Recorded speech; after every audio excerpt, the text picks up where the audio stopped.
Okay, so now we see the significance of this line. Is that which is wholly loved by the gods because it's holy, or is it holy because it's loved by the gods? Euthphro's response, I don't know what you mean.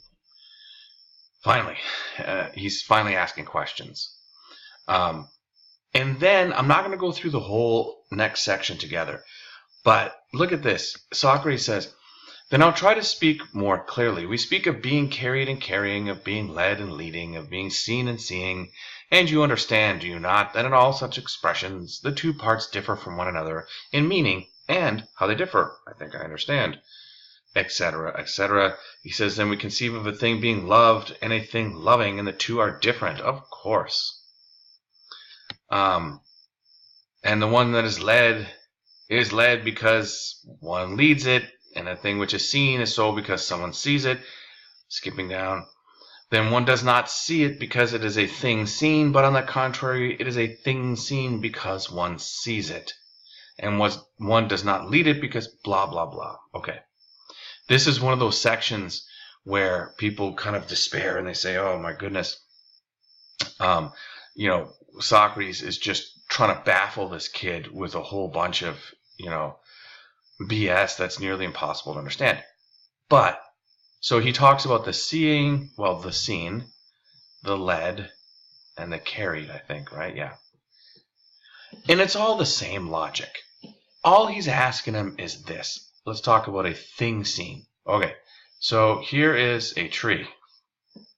Here is a guy looking at the tree. As the guy looks at the tree, he is, of course, seeing the tree. Right? Good enough. And you could conceivably call the tree a thing seen. Could you not? I mean, it is indeed a thing seen. So if someone asks you, what is this? You could conceivably be correct if you said why it is a thing seen. Right? Well, okay. I mean, it's not untrue, but you never ask the question. Right? Because when you ask what something is, you're asking the category in which it belongs in human logic that gives it meaning, right? So what is this? The correct response is tree, or whatever is appropriate, oak, whatever. Because the tree captures the whatness of the object, right? And it's the same we could deal with, let's make this big. We could do it with carrying, leading, led. It's all the same logic. So let's use carrying this time. Okay. So, here is a coffee cup. Some steam coming out of it. And here is your mano.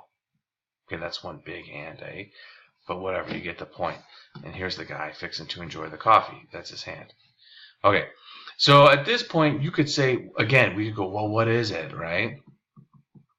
Well, it is definitely a thing carried, is it not?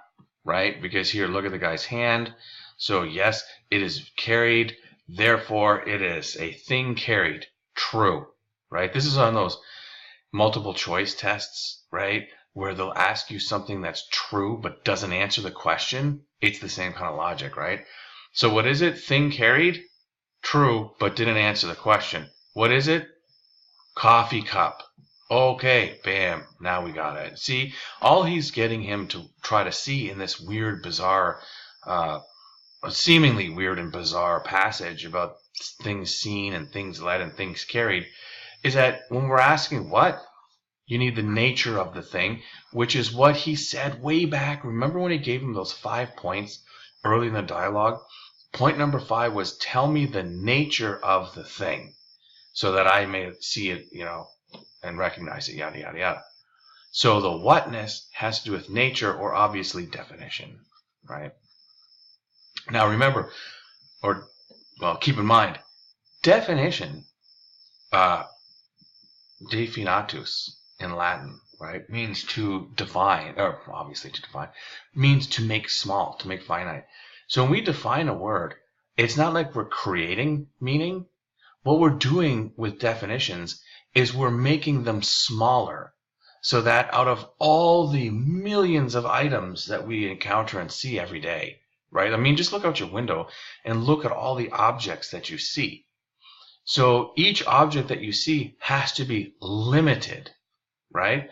Because I cannot confuse a car with a gerbil, right? They have to be different, and they have to have different meanings. And so the concept of gerbilness has to be limited to be correctly applied only to those things which exhibit the nature of gerbilness, or the whatness of gerbilness. Okay, again, weird way of speaking, but logically that's what we're talking about. Let's go back to the dialogue here. So, he carries on a little bit like that about all this stuff. And then we talk about the beloved thing, right? And he says, it's the same as in the former cases. It's loved by the gods. Yes, for this reason, because it is holy, or for some other reason. So notice right here, right? We've switched from seeing and leading and led and all that to the love of the gods. Why? Because remember that Euthphro was asked whether something is holy because of the love of the gods, or the love of the gods makes something holy. Remember? Because the love is just like the seeing. The love is nothing but a secondary affect of the thing, right? So again, if I'm enjoying my coffee, you say, well, what is this? It's something that I love. Or I'm sorry, you hold up a cup of coffee, right? You say, what is this? It's something I'm carrying, okay? It's something I'm seeing, okay? You never answered the question. Yes, you're carrying it. Yes, you're seeing it. If I say, it's something I really love, again, you never answered the question. I asked, what was it? Not, did you like it? Right? Even worse would be if you hold up a coffee cup. Well, what is this? What those guys love over there. Well, what in the heck does that have to do with the definition? But that's the whole thing that Euthphro is trying to get at, or trying to make us see, rather, that holiness is what the gods love. But what the gods love has nothing to do with the nature and definition of holiness itself. If they love it, that's fine, but we have to define what it is first. Does that make sense? And notice what Euthphro says here. Socrates gets him to clarify. For this reason, because it's holy, or for some other reason?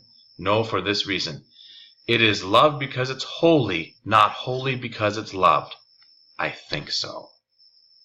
So notice what Socrates has got him to admit is that the gods love holiness because it's holy, not because they love it.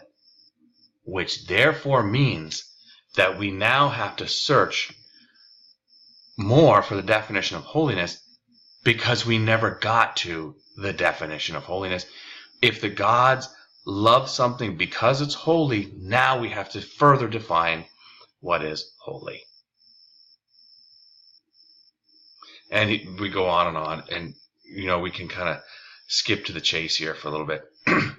But to make a long story short, Euthphro admitted, but he probably didn't really understand, that holiness is holy in itself. At 11b, Euthphro says, look at this. But just to give you a sense of why, look at what Socrates says. This is just half of his point here.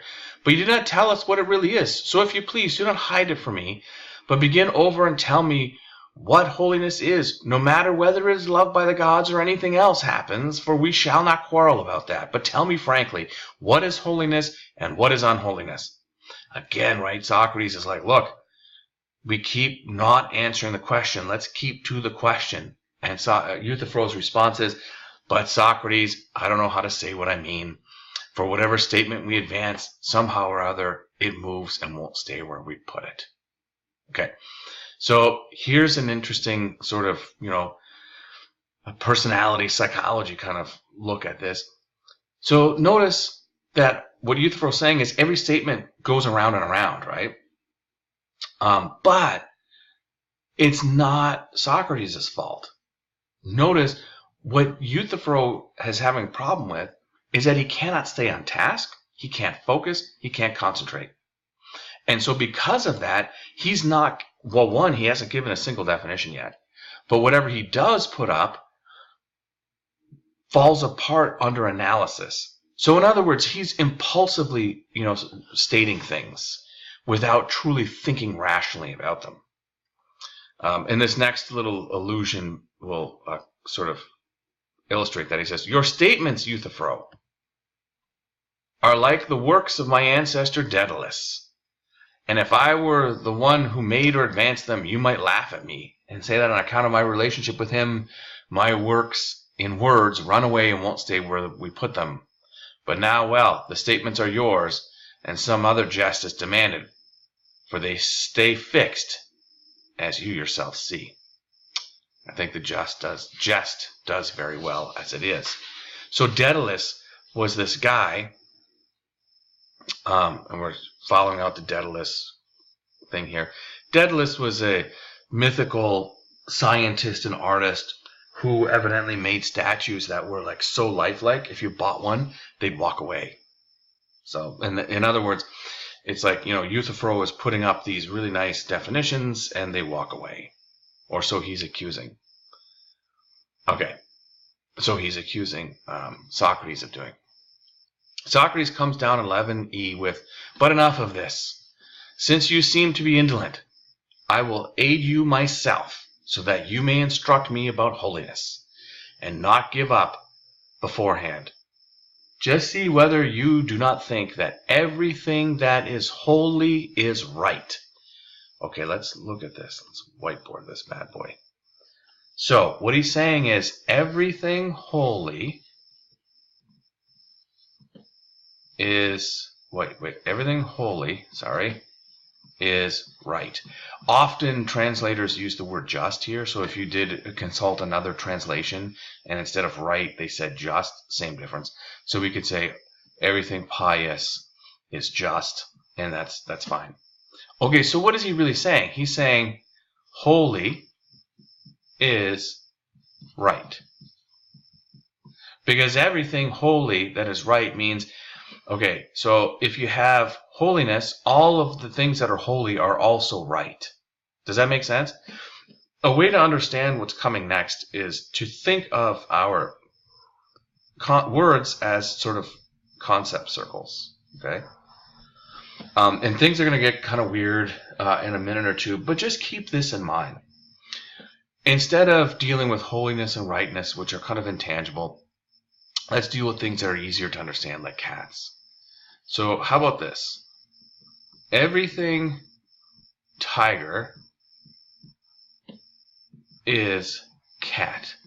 Another way to write that would be all tigers are cats.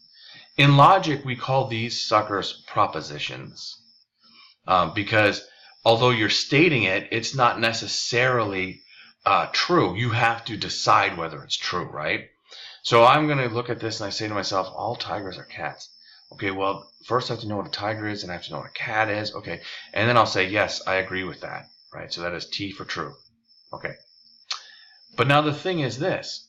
Could I say, okay, so all tigers are cats, got that, because what he asked him, Socrates, asked Euthphro, is that, is about to ask him. I don't know if he actually did in the dialogue, I forgot. But the next question is, or is all that is right just?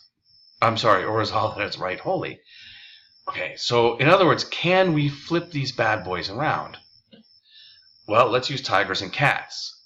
All cats are tigers. So we think about that for a minute, right? And we say, no, it doesn't make sense. Because the cat category is much smaller than the tiger category, right?